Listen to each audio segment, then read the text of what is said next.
আজকে অনেক দিন পরে আমি এই খাবারটা খাচ্ছি। এই খাবারটা যে লাস্ট আমি কবে খেয়েছি আমার নিজেরও মনে নেই।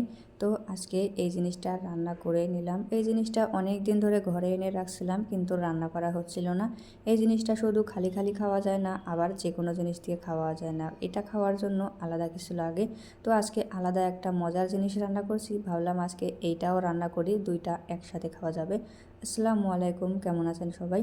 এই যে দেখেন নিয়ে নিয়েছি বাংলাদেশের জাতীয় ফল কাঁঠাল, আর সেইটা কাটার জন্য তো আমি 1 বোতল তেল নিয়ে নিয়েছি। এখন যতটা পরিমাণে লাগে তো আমি হাতে তেল দিয়ে নিলাম, তারপরে বটিতে তেল নিয়ে নিলাম, সুন্দর মতন কেটে নিয়েছি। এই যে দেখেন, আর তারপরে এই যে দেখেন 4 ভাগের 3 ভাগ আমি কেটে নিয়েছি আর 1 ভাগ আমি রেখে দিলাম। একবারে যদি অনেকগুলা রান্না করি তাহলে খাইতে মজা লাগবে না, আবার যদি খুলে যায় বেশি হইলে তাহলে কিন্তু খাইতে তো একেবারেই মজা লাগবে না। তো আমি সুন্দর মতন এই যে দেখেন কেটে ধুয়ে তারপরে কড়াইতে দিয়ে ভাজি করে নিয়েছি। আর এর মধ্যে কিন্তু আমি আলুও দিয়েছিলাম 2-3টা, আর মাংসের মতন পিস পিস করে কেটে নিয়েছি, যেই কারণে সুন্দর মতন ভাজি করে নিলাম। তো এখন তো আমার মনে হচ্ছে যেন আমি মাংসই রান্না করছি পুরোটা। তো সুন্দর মতন আমি ভাজি করে নিয়ে তারপরে কড়াইটা নামিয়ে নিলাম, কারণ আজকের রান্নাটা হবে প্রেশার কুকারে। তো গরুর মাংস যখন রান্না করছি প্রেশার কুকারে তো রান্না করতেই হবে। কড়াইতে রান্না করতে গেলে অনেক সময়ের প্রয়োজন, আবার গ্যাসটাও অনেক নষ্ট হবে, যেই কারণে আমি প্রেশার কুকারে রান্নাটা করে নিচ্ছি। সুন্দর মতন মশলা কষিয়ে নিয়ে আমি তারপরে এর মধ্যে দিয়ে দিলাম গরুর মাংস। এখানে 250 গ্রামের মতন মাংস ছিল আর বাকিগুলো কাঁঠাল ছিল। মাংসগুলো কষিয়ে নেওয়ার পরে আমি এর মধ্যে কাঁঠাল দিয়ে দিলাম, আর তারপরে সবগুলো একসাথে কষিয়ে নিয়ে এর ভেতরে এখন দিয়ে দিচ্ছি ঝোল।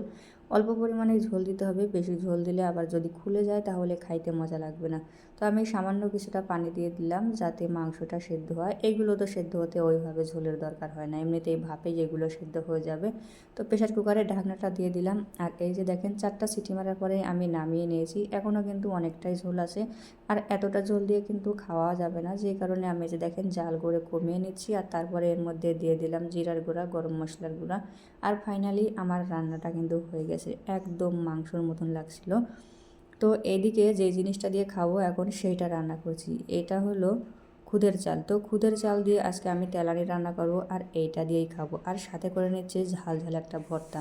রান্নাটা উঠিয়ে দেওয়ার সাথে সাথেই আমি এই যে দেখেন এদিকে শুকনো মরিচ ভেজে নিয়েছি, আর তারপরে এগুলো অনেকগুলো পেঁয়াজ দিয়ে সুন্দর মতন চটকে একটা ঝাল ঝাল টাইপের ভর্তা করে নিয়েছি। বেশ অনেকটা পরিমাণে সরিষার তেল দিয়ে আমি এই মজার ভর্তাটা করে নিলাম।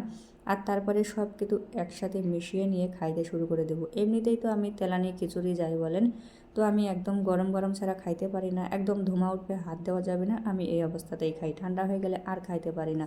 তো আমি গরম গরম এই যে দেখেন বসে বসে খাচ্ছিলাম, এত পরিমাণে মজা লাগছিল আমার বলার মতো না। তো আমি গরম গরমই খেয়ে নিই, ঠান্ডা হলে আর খাইতে পারবো না। তো আমি এদিকে খাচ্ছিলাম, তো অনেক মজা লাগছিল, অনেক ভালো লাগছিল, অনেক দিন পরে খাচ্ছিলাম। তো আজকে এই পর্যন্তই, সবাই ভালো থাকবেন, আল্লাহ হাফেজ।